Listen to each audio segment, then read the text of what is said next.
Dans Oscillation, nous avons déjà abordé les musiques de jeux de rôle mythiques comme Final Fantasy VI, Chrono Trigger, Grandia ou encore Mystic Quest Final Fantasy Adventure.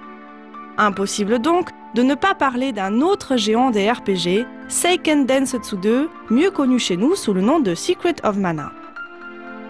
C'est Kikuta Hiroki qui compose la bande originale du jeu, sortie pour Super Nintendo en 1993.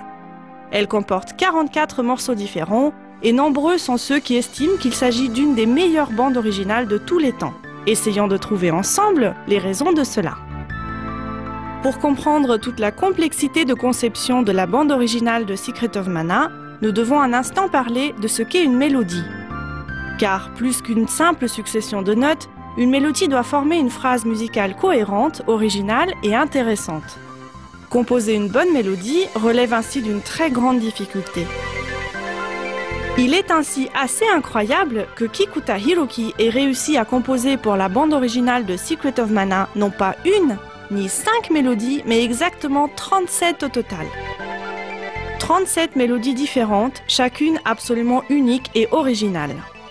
Les mélodies de Kikuta Hiroki ne font pas plus d'une quinzaine de notes et sont souvent répétées 2 fois au début du morceau. Dans la musicologie, on appelle cette façon d'exposer la mélodie antécédent-conséquent et Kikuta Hiroki s'en sert souvent pour que le joueur puisse mieux mémoriser ce qu'il entend.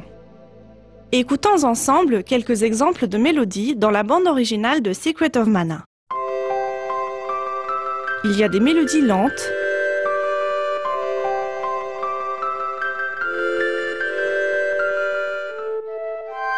il y a aussi des mélodies rapides.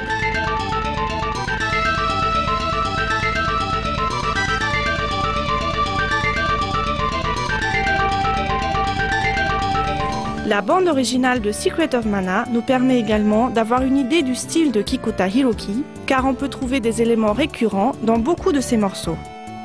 Ainsi, Kikuta Hiroki aime se servir de syncopes, de changements de rythme et de changements de tonalité.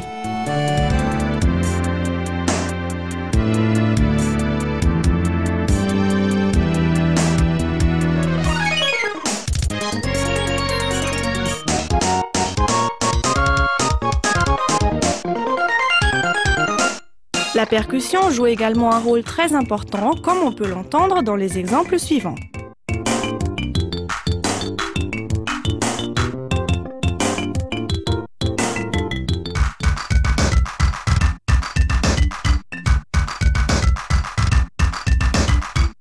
Mais la bande originale de Secret of Mana cache aussi un mystère.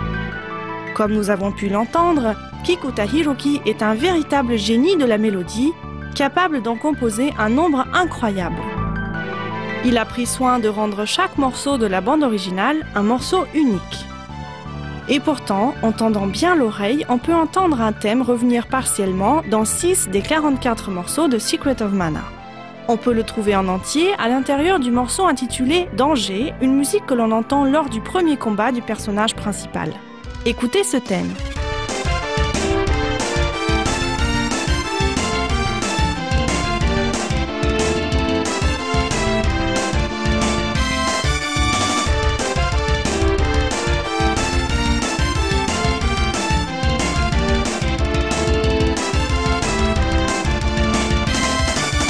Écoutons à présent comment ce thème revient dans d'autres morceaux de la bande originale. Il reste assez facilement identifiable dans ces 2 extraits.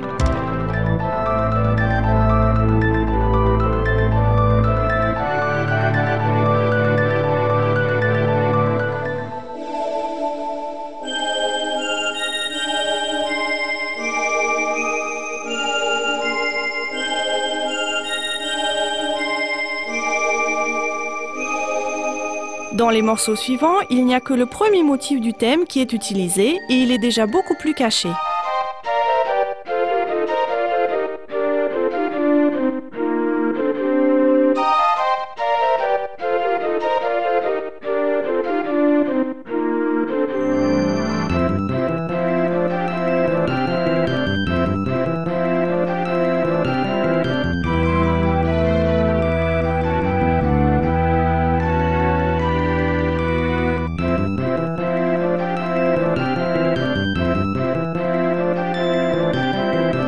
Et dans ce dernier morceau, on dirait que la mélodie n'est qu'une mémoire lointaine du thème.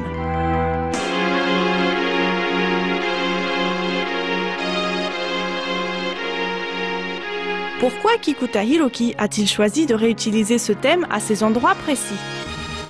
Le thème en entier peut être entendu dans une musique symbolisant le danger. Est-ce que cela signifierait qu'aux endroits où le thème revient, un danger est imminent? Je serais ravie de connaître votre avis sur la question.